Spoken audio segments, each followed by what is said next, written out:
प्रदेश Congress committee के अध्यक्ष जीतू पटवारी ग्वालियर पहुंचे और यहां सरकार पर निशाना साधा। उन्होंने कहा कि 10 महीने पहले मध्य प्रदेश में भाजपा की सरकार बनी थी और उस समय जो वादे किए गए थे वो वादे आज तक भाजपा ने पूरे नहीं किए हैं। किसानों के धान के 3100 रुपए, गेहूं के 2700 रुपए और सोयाबीन के 6000 रुपए प्रति क्विंटल दिए जाने का वादा था, जिसे आज तक पूरा नहीं किया गया। भाजपा खेती को लाभ का धंधा बनाने के भाषण देती है, लेकिन जमीन पर किसानों के हालात बदतर हैं। ऐसा है, आज 10 महीने हो गए हैं जो बीजेपी की सरकार आदरणीय शिवराज सिंह जी के नेतृत्व में बनी थी।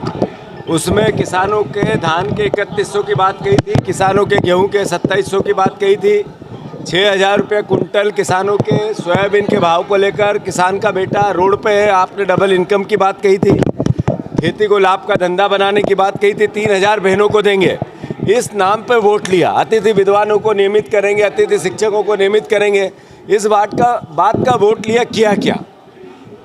जो सिंधिया जी ने कहा था मैं सड़क पे आऊँगा, वो सड़क पे तो आए नहीं, मंत्रालय में चले गए। तो आखिर मध्य प्रदेश की जनता क्या करे?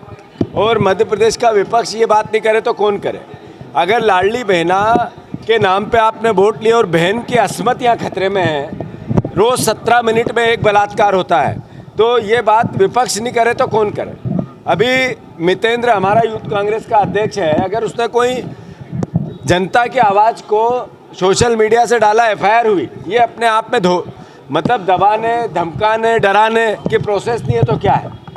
आखिर ये सरकार जनता के काम नहीं करना चाहती है, 100 करोड़ रुपए रोज कर्ज लेना चाहती है और फिर उस पर विज्ञापन और आयोजन करके उसकी फिजूल खर्ची करना चाहती है। ये आखिर भार पड़ किस पे रहा है? ये भार प्रदेश की जनता पे पड़ रहा है, आप पे पड़ रहा है, हम पे पड़ रहा है, हमारे बच्चों पे पड़ रहा है, आने वाले भविष्य पे पड़ रहा है। तो ये दिशाहीन सरकार है मोहन यादव जी की, और जो भारतीय जनता पार्टी का चरित्र है धोखे देने जैसा है। इनका जो व्यक्ति शिवराज सिंह चौहान ने अतिथि विद्वानों को लेकर नियमित करने को लेकर बातें कही, उनसे समझौते किए, सिंधिया जी ने सरकार गिरा दी। मोहन यादव जी आज जो मुख्यमंत्री हैं उन्होंने पत्र लिखकर कहा, उसके बाद भी उनको डंडे रात में मार रहे हैं, दर बतर कर रहे हैं, बेटियों को लाठियां मारी गई, घायल है, हॉस्पिटलाइज है। ये कैसी सरकार है? अगर ये तानाशाही नहीं है तो क्या है? और ये सरकार अराजक नहीं है तो क्या है? ये सामाजिक आपातकाल नहीं है तो क्या है?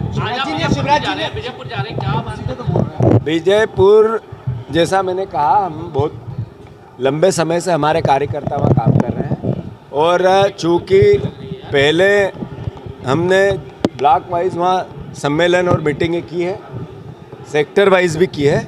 सेंटीमेंट रामनिवास जी के अगेंस्ट है, बीजेपी के अगेंस्ट है। बीजेपी बहुत धन का दुरुपयोग करना चाहती है, सरकार के बल का दुरुपयोग करना चाहती है, प्रशासन का दुरुपयोग करना चाहती है, पर जनता आ गई है बदलाव की ओर। विजयपुर 100%, 1,00,000% कांग्रेस जीतेगी। शिवराज सिंह जी को शर्म आनी चाहिए। जवाहरलाल नेहरू जी ने जो जिस समय देश की परिस्थिति थी उसमें सबसे बेस्ट प्रधानमंत्री का काम किया, और शिवराज जी यहाँ मुख्यमंत्री 20 साल बन के गए, यहाँ के किसानों को धोखा दे के गए। मैं उनसे हर मंगलवार को टाइम मांगता हूँ, वो जो भाषण देते हैं उसका हिसाब मांगना है, उनसे बात करनी है। किसानों के लिए सजेशन देते हैं, वो तो टाइम देते नहीं है। वो जवाहरलाल नेहरू जी ने उस समय जो उनके अगेंस्ट थे, अटल जी को भी विदेश भेजा था, जो उनके अगेंस्ट थे उनको भी मंत्रिमंडल में लिया था। आप उनसे इस बात की तुलना करना, ऐसी भाषा बोलना, मैं समझता हूँ अपरिपक्वता की निशानी है। और जहाँ तक शिवराज जी का सवाल है, आप बताओ आपका धर्म क्या है? कब एमएसपी दोगे? कब स्वामीनाथन आयोग की रिपोर्ट की बात करोगे? आपने वोट लिया किसानों को अनाज का और धान के बाद बढ़ाने के लिए, उसका कब करोगे? कब डबल इनकम होगी? कब कर्जदार किसान हो गया, इसका निवारण कब होगा? आप कृषि मंत्री हो, आप ये बताने में अक्षम हो गए कि 750 किसानों ने की हत्या हुई और आंदोलन हुए, और देश के प्रधानमंत्री ने एमएसपी की बात की, उसका क्या हुआ? मुझे शिवराज जी आप समय दो, किसानों की समस्या को लेकर देश के कृषि मंत्री हो, मैं किसान का बेटा हूँ, आपके सामने किसान की दिक्कत को सलीके से रखना चाहता हूँ, और अगर आपके नियत निराकरण की है तो मिलकर काम करना चाहता हूँ। जीतू पटवारी ने ये भी कहा कि जो भी इस सरकार के खिलाफ आवाज उठाता है उसे तानाशाही का शिकार बना दिया जाता है। उन्होंने हाल ही में युवक कांग्रेस के मितेंद्र दर्शन सिंह के खिलाफ दर्ज कराई गई एफआईआर का विषय भी उठाया और इसे सरकार की ज्यादती बताया।